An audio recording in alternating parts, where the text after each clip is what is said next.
active listening is a superpower. I've seen so many clients where they talk it out and realize they come up with their own solution. It's their solution. So then you can position yourself and say, okay, good. There's your solution. Now let's set up the goals and milestones so we can get you there.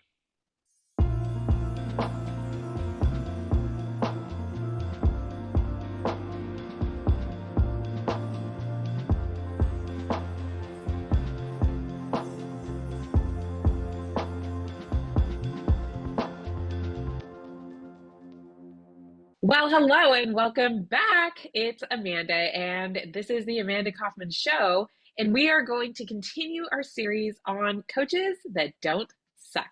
Joining me today is Manna Doyle. And Manna, I am so happy to have you here. Hi, it's so good to be here. Thank you. Manna, why don't you take a few seconds and just give us a little bit of background on what kind of coaching you do, who you love to work with? Give us the scoop. My name's Manna Doyle. I'm founder of Evergrowth Dynamics. I do life and business coaching, and I like to focus on imposter syndrome because a lot of us are afflicted by it, and most of us don't even know it. It's mostly leaders, business owners like ourselves. It's that constant little voice in the back of your head that says you suck when you don't. Welcome to this series because I think that might be a really good place to jump off. So, what is it about coaching on imposter syndrome that appealed to you? If you could have coached on anything, why choose that?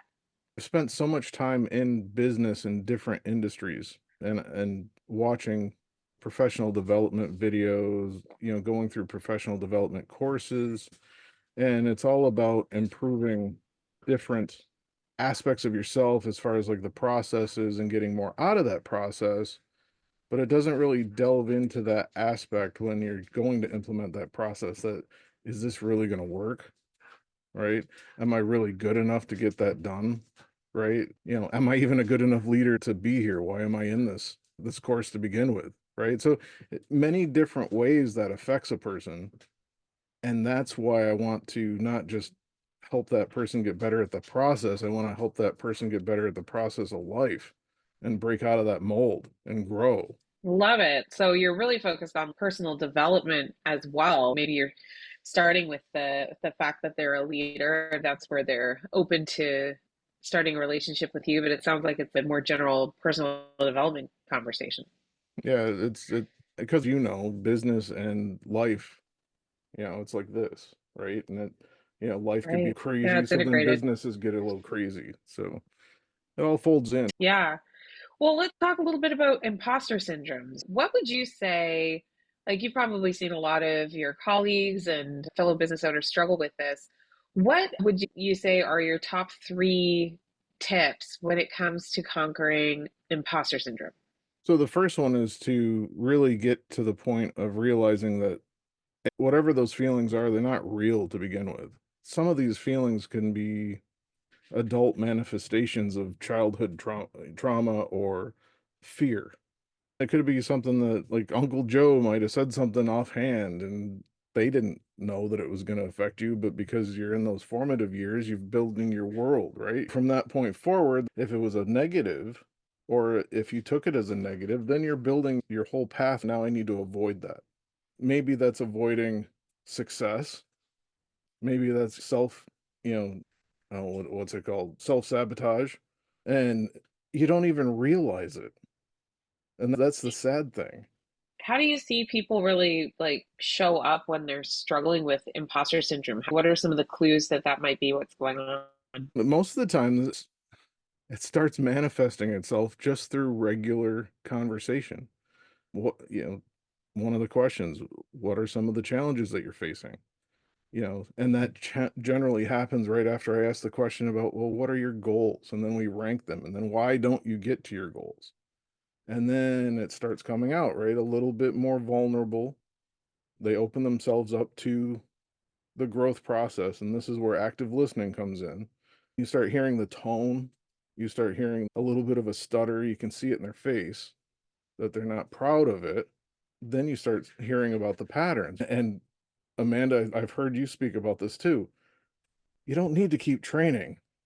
You're good, right? But I've worked with people that have doctorate degrees and they're still going training, training, training. I don't have enough. I don't know enough. And it's like, that's not true. That's actually one facet of imposter syndrome. Yeah, that's really interesting. I see that a lot as well. Really hyper qualified people, it's almost addictive. Like they're addicted to this next credential or this next thing. Something I've noticed is there's a difference between the joyful pursuit of knowledge. I'm a big advocate for that. You should Hmm. definitely keep on learning, never stop.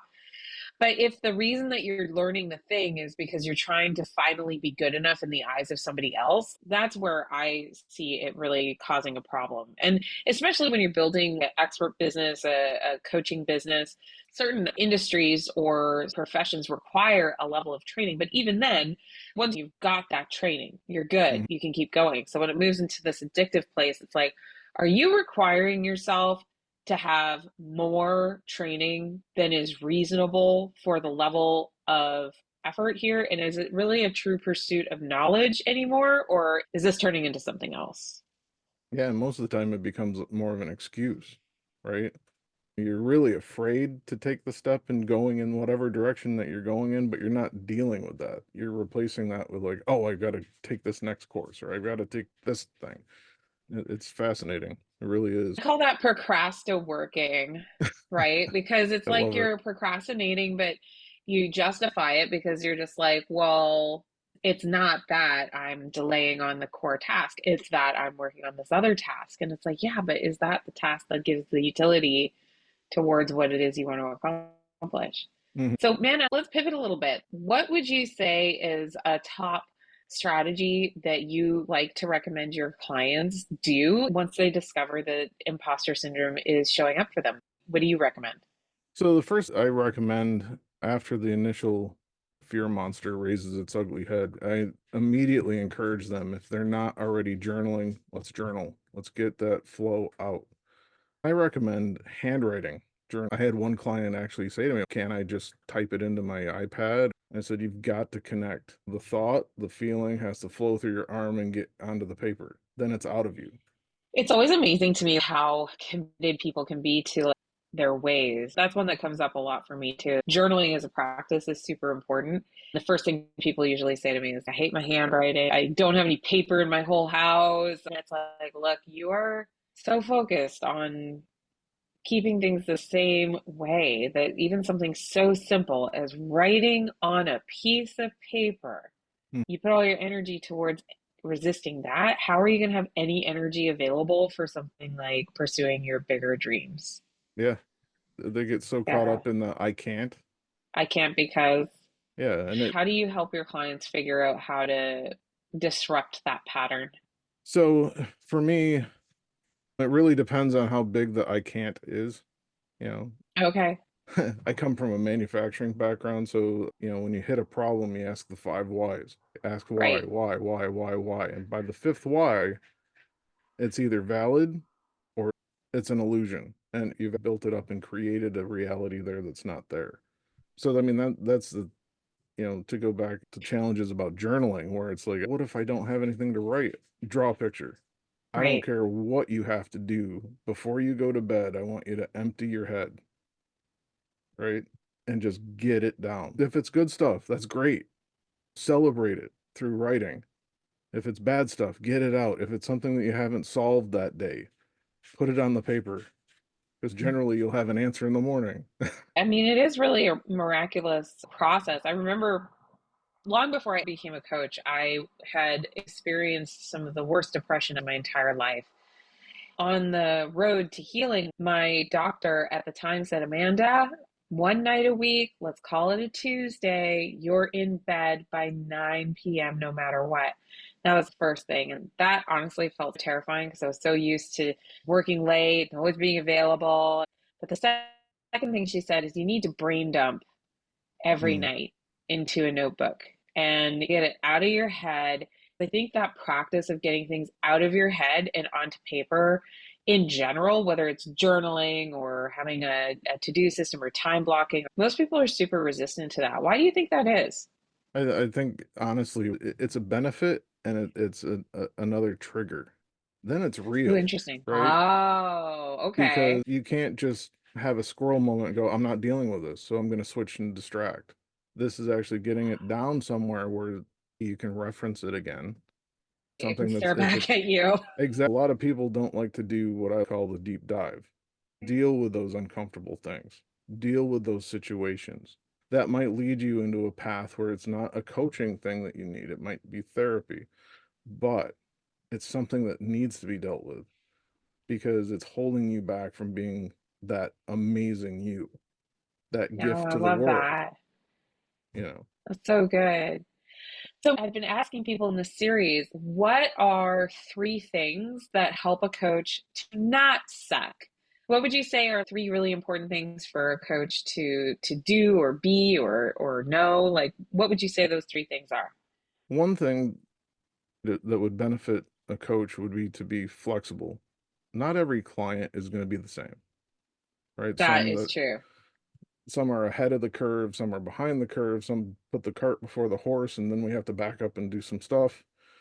Not every client is going to follow your path, right? You've got a guideline, a way you handle things, but there's got to be some flexibility on where you start. Number two, active listening is a superpower.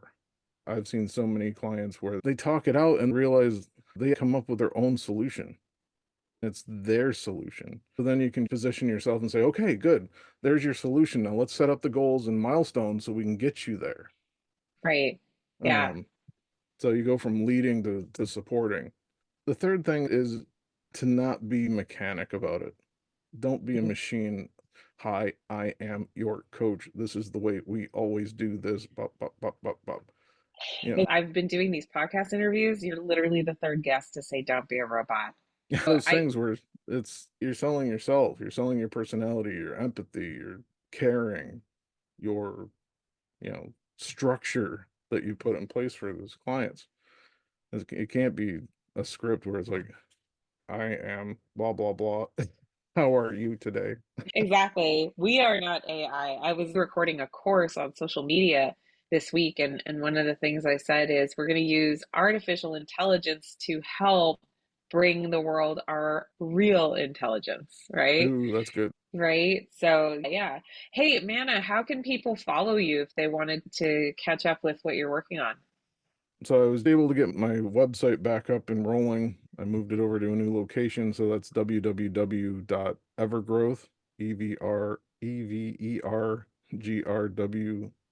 EVREVERGRWGROWTH dynamics.com. We'll link it in the show notes. And you can always find me on Facebook at Manna Doyle. Send me a request and I'll get you connected into groups and my business page. Love it. Awesome. Well, Manna, thank you so much for joining us today. Perfect. Well, listener, thank you so much for joining us. And don't forget to leave a review and subscribe so that you get our next episode. My name is Amanda Kaufman, and you've been listening to The Amanda Kaufman Show. We'll see you next time.